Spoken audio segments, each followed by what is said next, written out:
ये हम देख रहे हैं कि आज भी कोई 500 से ज़ायद पॉइंट्स का इजाफा हमने इंडेक्स में होते देखा है। गुज़िश्ता रोज़ भी एक पॉजिटिव सिचुएशन थी। ओवरऑल इस हफ्ते की क्या पोजीशन रही है मार्केट में और आने वाले दिनों के लिए फिर आपकी क्या फोरकास्ट है? देखिए, वॉल्यूम्स मार्केट के अंदर कम है। मार्केट स्पेशली जो अब दोबारा 1,20,000 जो हमने लेवल देखा था रिकॉर्ड हाई का या ऑल टाइम हाई का, मार्केट उसका रुख कर रही है। अर्निंग सीजन है तो जाहिर है मार्केट में इंस्टीट्यूशनल सपोर्ट भी है।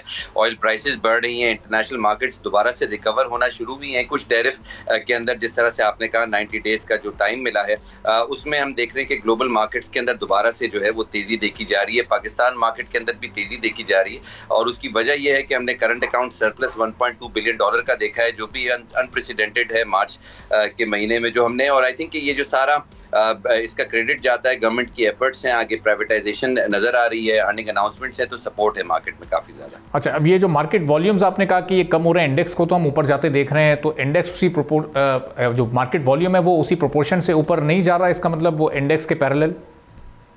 जी बिल्कुल, वॉल्यूम्स नहीं जा रहे और उसकी वजह यही है कि जो अनसर्टेनिटी है वो इस वक्त है बहुत ज्यादा। इंस्टीट्यूशनल एक्टिविटी सपोर्ट के लिहाज से अच्छी नजर आ रही है, जिसकी वजह से मार्केट जो है दोबारा रिकॉर्ड हाई होपफुली दिखाएगी। बट इन्वेस्टर सेंटिमेंट काफी ज्यादा वीक हुआ है। ये ट्रम्प के जो टैरिफ के जो इश्यूज थे, ग्लोबल मार्केट्स का मुझे नहीं पता, बट पाकिस्तान मार्केट में वॉल्यूम्स हाफ हो गए ये ट्रम्प टैरिफ के जो इवेंट भी है। आई थिंक कि ये जो आगे जो अनसर्टेनिटी नजर आ रही है कि किस कंट्री पे कितना टैरिफ लगेगा और चाइना के साथ डील होगी या नहीं होगी, आई थिंक कि इन्वेस्टर उसके लिए कॉशियस हैं इस वक्त। अभी 90 डेज में बताइएगा एहसन साहब कि ये वॉल्यूम की कितनी रिकवरी हो सकेगी? उस पहली वाली पोजीशन पर वॉल्यूम वापस आ जाएंगे? क्योंकि अब अपवर्ड ट्रेंड पर जाना वॉल्यूम का ये तो खासा मुश्किल दिखाई दे रहा है, क्योंकि ये 90 दिन की एक अनसर्टेन पोजीशन बरकरार रहेगी।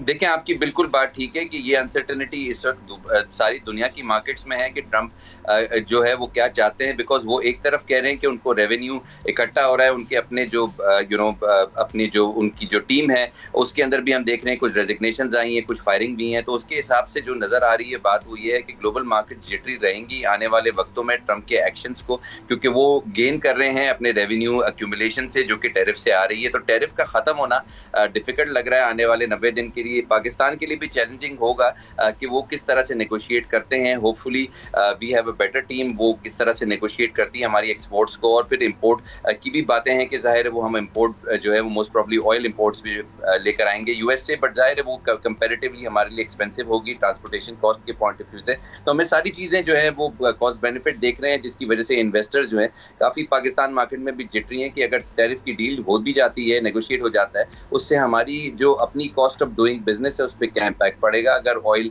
इंपोर्ट होता है चाइना की तरफ से as compare to Saudi oil import. तो ये सारी चीजें जो है वो हमें देखनी है। आने वाले वक्त काफी ज्यादा जिटरी नजर आ रहे हैं, बट हमारा इकोनॉमिक डेटा काफी ज्यादा पॉजिटिव हो गया है और ये इंडिकेशन है कि IMF की जो ट्रांच है वो मिलने वाली है, जिसकी वजह से इन्वेस्टर्स काफी ज्यादा इस वक्त पॉजिटिव थॉट्स के साथ मार्केट में पोजीशंस बिल्डअप कर रहे हैं। सब्सक्राइब करें और बेल दबाएं ताकि कोई खबर रह न जाए।